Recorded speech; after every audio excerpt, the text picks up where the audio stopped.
my God, I gotta tell you this story. So, and I'm not bashing these friends because they're probably watching. I love you. But here's the thing. Morning, yo.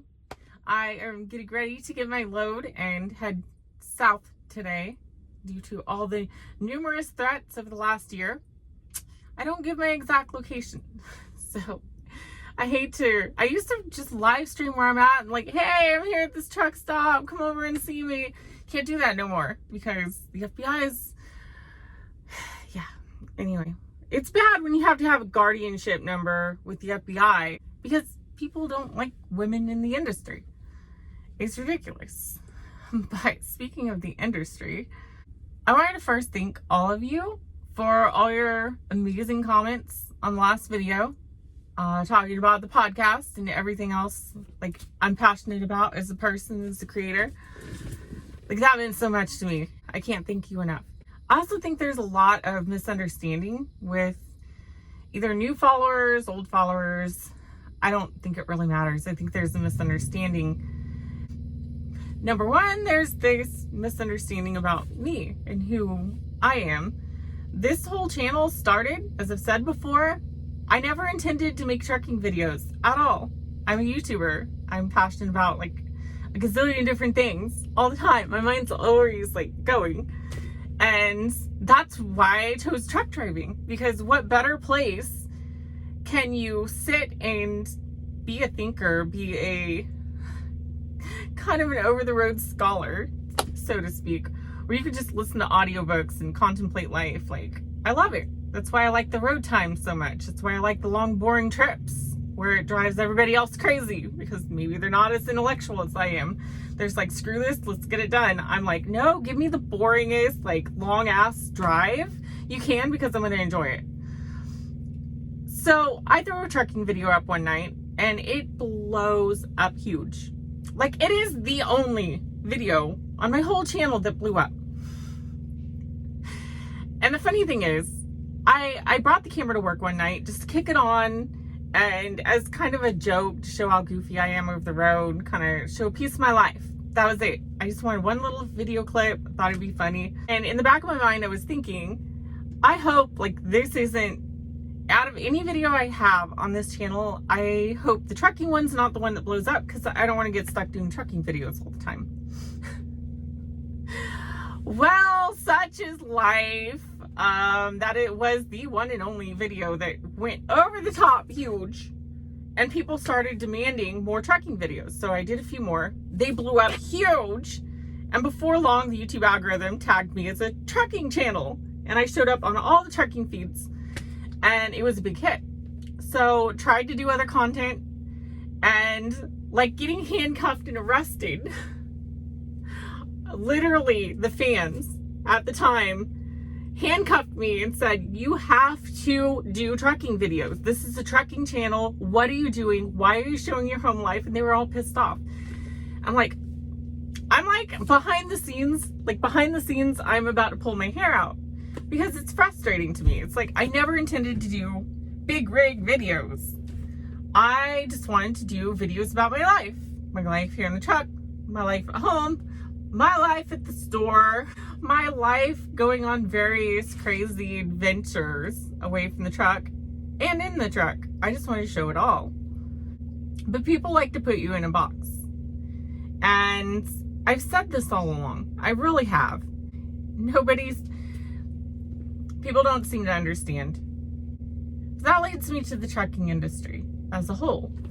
I think from my experience in transportation the last 9 years is there's like this whole trucking culture, and I am so honored to be a part of the trucking community, the trucking culture. I really am. It's an honor. However, the trucking culture likes to put people in boxes, I've noticed. Because the moment I do a video sitting here talking to you and sharing my thoughts, it's like, hey, where's the truck? Are you going to show pink in the shot? Why aren't you showing the outside of the truck? Why didn't you show your pre-trip? Are you not doing pre-trips? And it runs off on this tangent. I'm like, I'm just filming a video. This is me. This is my life. And as soon as I'm like emphasize that point, then there's so much opposition that I seem to get with people saying, what, you're abandoning the trucking community? Are you leaving your audience? What are you doing? And it's like, no. It's like simply because I don't talk about the nuts and bolts and alternative specs of big trucks and their horsepower and what type of engine I have and what type of customization options I have on this truck, because they don't talk about those things. You're not in the trucking culture. You're abandoning us. It's so frustrating, because the truth is, if you're a truck driver, despite what others say, tell me, yell at me in the comments, whatever, despite what thousands of other people probably say out here, if you're a truck driver, you're part of the trucking culture. I mean, you're out here, you're a driver, you're in the trucking world. And there's so many of us that have so many other things we're interested in. Like, there's so many of us that are out here because we do like to think. We do have interesting thoughts about life and the country and what's going on right now and our freedoms and where they go and why are we being censored all the time. Enough said about that. Rant at me in the comments. Apparently, oh my God, I gotta tell you this story. So, and I'm not bashing these friends because they're probably watching. I love you. But here's the thing. I literally shared my concerns about Parler being taken down. And my concerns were on the grounds of First Amendment freedom of speech. I know it's a private company, but in the past, when companies have grown to the extent that they take over the industry, such as the phone company, they're considered suddenly utilities. It's the primary way society communicates. And as such, anytime that situation happens, there are laws made that govern what they can and can't control, aka freedom of speech. And so my point with this whole thing is, when you have big tech companies that are so massive that they've got a monopoly on the system, they should be falling under some basic restrictions to where they can't just play favorites and go, because I don't like your political party or I don't like how you said something, I'm going to pull you from Google. I'm going to block you on Amazon. There's banks talking about not working with people. Imagine if your bank account shut down and you're blocked from the App Store, YouTube, Facebook, any communication outlet. You're just gone. You could literally be shunned from society. It's just not right. Anyway, on with the story. I make this post on Facebook, and all I said was something along the lines of not being happy. Oh, no. Okay, so this Facebook post. So I posted about a congresswoman that was talking about the Second Amendment, and she was going to carry her firearm into Congress legally. And she happens to be that one that owns the bar where all her waitresses are like highly trained and proficient in firearms. And they're armed all shift long. I love it. Anyway, I had commended her for standing up for the Second Amendment, and that was it. I got called a Trump supporter. What are you, a Trump supporter now? When did you turn to Trump? I never fucking said anything about Trump. I didn't. I commended her for carrying a firearm, which I would encourage people to get the proper training, qualifications, and protect themselves when needed. All I'm gonna say. And I made that point, and the thing kept going on. Well, she supports Trump. I don't fucking care who she supports. I don't care one bit who she supports. I commended her simply on the fact that she did a good thing, just like I have done with the Democrats before, which brings me to my next Facebook post the next day.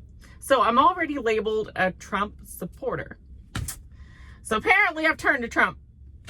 And the next day I post this video I thought was hilarious.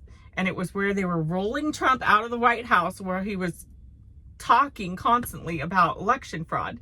And they're putting him in the back of a U-Haul. Fraud here. If you look at, wait just one second, if you look at 10 o'clock in the evening. And oh my God, I lost it. It was just the comedic aspect of it was hilarious. There was no political motivation whatsoever in my post. So suddenly I get labeled, what, did you turn to the far left now? Oh, you're... This isn't right. This is promoting the far left. And I'm like, so I've apparently ostracized myself from both parties. And then I wake up the next day and everybody's saying, you're either with Pelosi or you're with Trump. And I'm like, can I not just think for myself? Can I not just think for myself? And I feel like that's what's happened with the trucking community. I feel like it's like, if you don't support a certain candidate or if you aren't completely obsessed with polishing chrome, you're not a part of the trucking community. Those are my thoughts for now. Those are my feelings and observations the last few years. If you want to see me through the week and you're enjoying these videos, I'm doing these videos at random when I have my free time. If you want to catch me during the week, my primary goal is to get out of the truck, go home. I'm ready to start a family, do the home life thing, do other things. I'm going to do that as soon as my podcast is big enough to support such a thing. So if you want to see me during the week, you'll need to go to my other channel where I'm doing a podcast. I release 3 videos every week, including a full-length free podcast that's available to everybody on the website brexperience.info. Or you can go to this channel right here on the screen, this little pop-up on the screen, and it'll take you to my other channel where I do the best moments from that podcast in video version on YouTube. That's enough for now. Love you guys. More very soon.